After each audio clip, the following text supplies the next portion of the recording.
اعوذ باللہ من الشیطان الرجیم، بسم اللہ الرحمن الرحیم۔ السلام علیکم ورحمۃ اللہ وبرکاتہ۔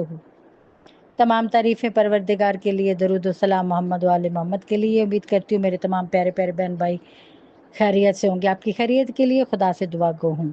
دوستو، آج ماہ سفر کا آخری وظیفہ، آخری عشرے کا، اور انشاءاللہ تعالی اس کو کرنے سے اللہ تعالیٰ آپ پہ اپنا خاص کرم فرمائے گا، ہر مصیبت اور بلا ٹال دے گا۔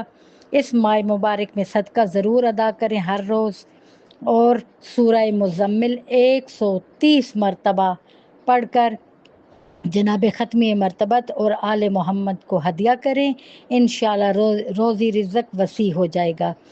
اور جو کوئی اس ماہ مبارک میں کسی بھی دن 5 فرض نمازوں کے بعد نئے توجہ کے ساتھ قبلہ رخ ہو کر ایک مرتبہ ذیل میں دی ہوئی آیات مبارکہ کو پڑھ کر پانی پہ دم کرے اور خود بھی پیے اور اپنے گھر والوں کو بھی پلائے، تو بفضل تعالی ہر طرح کی مصیبت و پریشانی سے انشاءاللہ محفوظ رہے گا۔ اللہ تعالیٰ یہ دم کے ہوا پانی پینے والے کی جان مال کی حفاظت فرمائے گا، اس کی عمر میں برکت عطا فرمائے۔ آیات یہ ہیں: سلام قول من رب رحیم، سورہ یاسین کی خوبصورت آیت ہے جو قلب یاسین ہے۔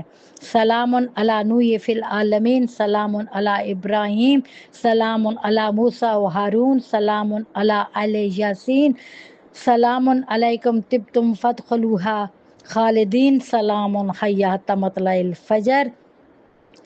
انشاءاللہ تعالیٰ بے انتہا ثواب حاصل ہوگا، اور جسے چاہیے کہ اس آخری عشرے میں آپ کے گناہ معاف ہو جائیں اور اللہ آپ کو نیکی کرنے کی توفیق عطا فرمائے، تو اس ماہ کے آخری عشرے میں 27 تاریخ کو چاشت کی نماز کے بعد 4 رکعت نماز نفل اس طرح پڑھیں کہ ہر رکعت میں سورہ فاتحہ کے بعد 70 بار سورہ علم نشرہ، 70 بار سورہ والتین، 70 بار سورہ نصر پڑھیں، اور 70 مرتبہ سورہ اخلاص اول و آخر 11 مرتبہ درود پاک پڑھ کر دعا مانگیں، اور انشاءاللہ پورا سال آپ انشاءاللہ ہر نحوست سے، ہر بیماری سے، ہر مشکل سے آپ کو نجات ملے گی، اور روزی رزق میں اللہ تعالیٰ برکت اور وسیع رزق عطا فرمائے گا انشاءاللہ تعالیٰ۔ نیکسٹ وظیفے تک مجھے اور میری فیملی کو اجازت دیجیے، دعاؤں میں یاد رکھیے۔